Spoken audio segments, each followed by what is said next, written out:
If you've got a Discover card right now or you're thinking about getting a Capital One card, Capital One just pulled off one of the biggest power moves in the credit card industry, and most people still don't understand what's really happening. So in case you've been living under a rock, Capital One purchased Discover Bank for billions of dollars, and everyone thinks that this merger is about rewards, cashback, and travel points. No, this is about control. This is about Capital One building something Visa and Mastercard should honestly be scared of. And on top of that, airfare prices are exploding. Travel is getting more expensive, and the average consumer is getting squeezed harder than ever. But smarter people, the people who understand points, miles, and strategy, they're still winning. So today we're breaking down all of this. And make sure that you comment throughout this video because I really want to know where y'all stand on all of this. So let me repeat something. If you missed it, Capital One officially completed the Discover acquisition for $35 billion.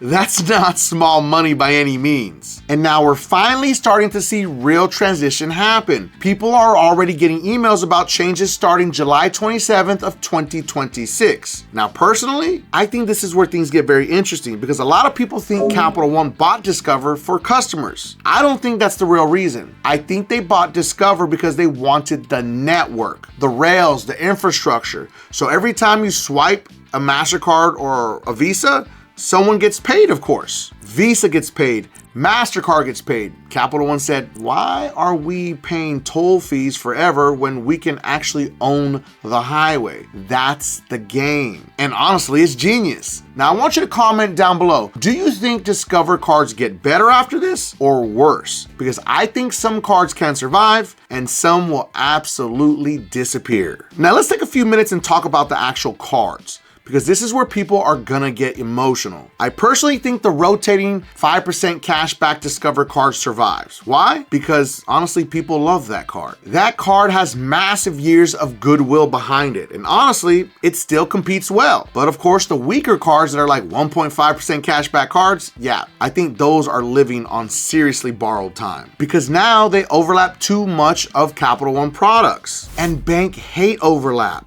They want simplicity. They want clean product lines.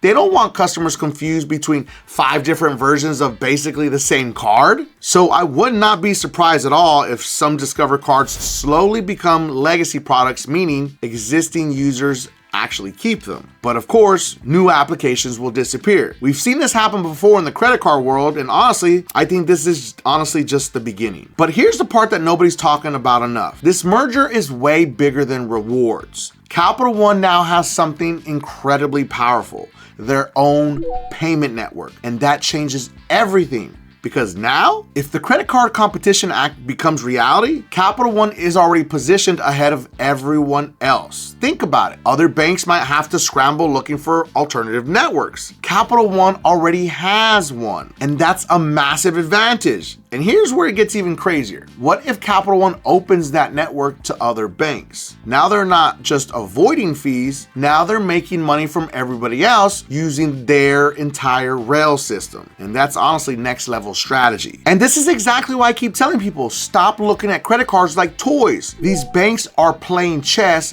and most consumers are honestly playing checkers. Now let me tell you something that's gonna be very important for everyone out there. If there's a Capital One card you really want, you may want to think about getting it before the transition fully settles in, especially if you're worried about future approvals. Again, let's be honest, nobody fully knows yet. Personally, I still think the Venture X is one of the strongest long-term cards out there, and the Saver card is still ridiculously good for a lot of people. But this is why strategy matters. This is why timing matters. And this is exactly why understanding the credit game matters, because average consumers wait until after changes happen. Smart people position themselves before change happens. Now, I want you to comment below what's your favorite Capital One card right now. Now, I want us to switch gears real quick because airfare prices are getting absolutely ridiculous. And if you've been feeling it lately, you're not imagining it because prices are skyrocketing. Because some flights that used to be affordable are now just stupid expensive. And airlines basically admitted,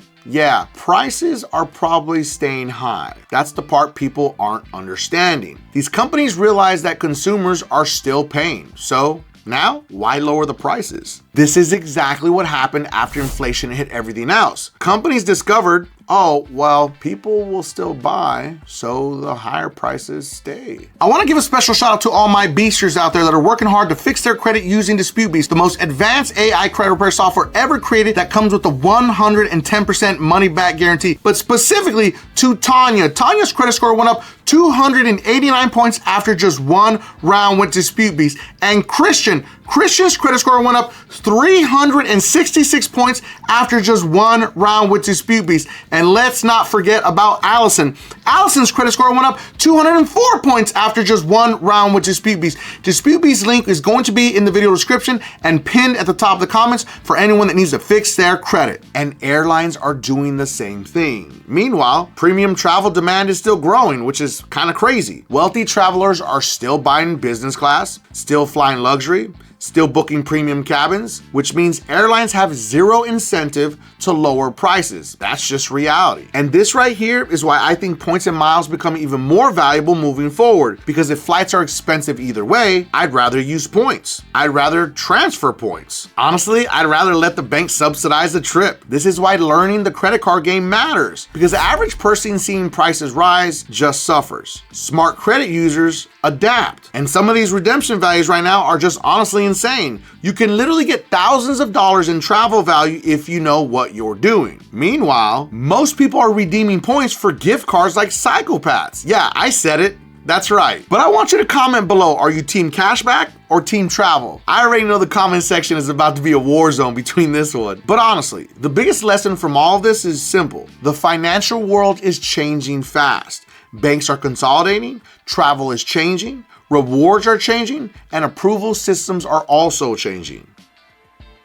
Last part's the most important, and honestly, most consumers are completely asleep. That's why financial education matters. That's why understanding credit matters, because the people who understand the system always move differently, always. But this is exactly why I keep telling people, credit is not just about your score anymore. It's not just about, hey, I got an 800, cool. That doesn't mean you actually understand the game, because the real game is understanding how banks move before the average consumer catches on. And right now, Capital One is making moves like they're trying to become a financial superpower. They don't just want to issue cards anymore. They want to control the rails, the transactions, and the ecosystem. And if they pull this off correctly, this changes the entire credit card landscape over the next 5 to 10 years. Meanwhile, consumers are distracted arguing over 1% cashback differences. And again, that's why financial literacy matters. That's why understanding credit matters, because the people who understand how the system works always position early. They get the best approvals, the best bonuses, and the best travel setups, and the best leverage. And if you have any collections, charge-offs, or negative items that you need to delete from your credit reports, make sure to watch this video right here, because it's going to show you how AI will do all the work for you, mail your letters, and it comes with the 110% money back guarantee. And if you felt that I brought you some value in this video, make sure that you don't forget and subscribe to increase your credit score.